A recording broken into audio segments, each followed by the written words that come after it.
Ang kwentong ito ay hango sa totoong buhay. Mula ito sa isa nating kabayan na itago na lamang natin sa pangalang Cora. Taong 1992, probinsya ng Cagayan de Oro. Umaga pa lang, pinagkakaisa ng magpipinsan ang babaeng si Cora. Anak ng yumaong albularyo, manghihilot naman ng ina, nakasalukuyang iniinda ang karamdaman na hindi malunasan. Kunadang, ang aga mo namang magwalis. Wala ka ibang magawa, no? Halika, huliin mo yung utot ko. Wika ng pinsang si Onyok. Isali mo na din tong sa akin para masaya. Dalian mo. Wika ng isa pang pinsan na si Raprap. Nagbuntong hininga si Cora. Hindi gustong patulan ang dalawa dahil siya naman ang huhusgahan ng lahat. Walang ibang binabantayan ang mga kapitbahay kung hindi sila ng kanyang ina. Nadawit dati ang ama sa naganap na patayan sa kabilang sityo. Ang totoo, napadaan lamang ito pero napagbintangan. Maaga pa mga bansot. Huwag niyo akong simulan kung ayaw niyong umuwi ng umiiyak. Wika ni Cora. Ano uli yung sinabi mo? Uwi kaming umiiyak? Ikaw lang naman tong humagulgol nung nakaraan eh. Akala mo baboy na ginigilitan. Ang pangit mong umiyak. Matanda ka na pero iyakin ka pa rin. Ganyan siguro no kapag anak ng mamamatay tao. Sa tuwing makakapatay ang tatay mo dati, ikaw yata yung taga-iyak eh. Nasagad ang pasensya ni Cora nang banggitin ang kanyang ama. Hindi napigilan ang sarili. Sinapak ang dalawa. Hindi sila makapaniwala habang sapo ang dugo ang ilong. Isa pang salita tungkol sa tatay ko. Hindi lang yan ang aabutin niyo sa akin.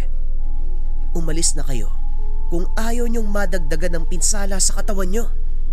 Walang iya ka, babae ka. May araw ka din. Wika ni Onyok. Nagunahan sila ng pinsan sa pagtakbo. Pinagtinginan si Cora ng mga kapitbahay. Nagbulong-bulungan ang mga ito pero hindi niya pinansin.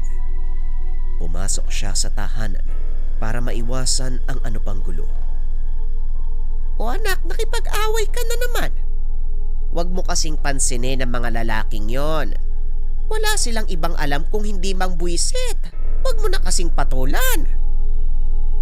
Kasi naman dinamay pa po si tatay. Napagbintangan na nga nung buhay pa. Hanggang kamatayan hindi nila pinapatahimik. Hindi na nirespeto yung yumao eh. Teka sandali, babae ka. Nasaan yung tangan mo? Napigtas yung tali ay nako, Cora. Hanapin mo yon. Mamaya mapulot ng iba. Naalerto si Cora nang mapagtanto ang sinabi ng ina. Ang tali na lamang ng kwintas ang nakalambitin sa kanyang leeg. Wala na ang batong mutya. Dali-dali niyang hinanap sa labas. Sa kabutiang palad naroon lamang sa bakuran.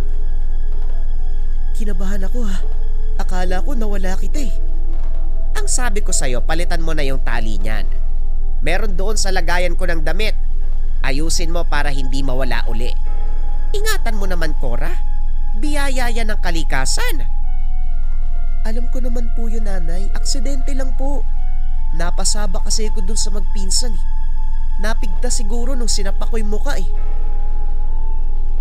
Nagpaalam siya sa ina para asikasuhin ng tali. Ang batong hawak ay tinatawag na batong lutang. Natagpuan doon sa ilog. Inakalang ordinaryo pero nang matuklasan ang kakaibang kakayahan. Ito ang nagsisilbing sandata upang talunin ang masasamang nilalang na napapadpad sa kanilang sityo. Inilihim ito ni Cora sa mga magulang pero kalaunan ay nagtapat. Ang yumaong ama ang nagturo ng pamamaraan sa pakikipaglaban ng pisikalan. Natutunan niya ang lahat sa maiksing panahon. Pagkatapos humarap na sa mga aswang. Cora, pupunta muna ako ng tindahan na. Wala pa tayong bigas. Tapusin mo ang winawalis sa labas ha, nililipad ng hangin ng mga dahon.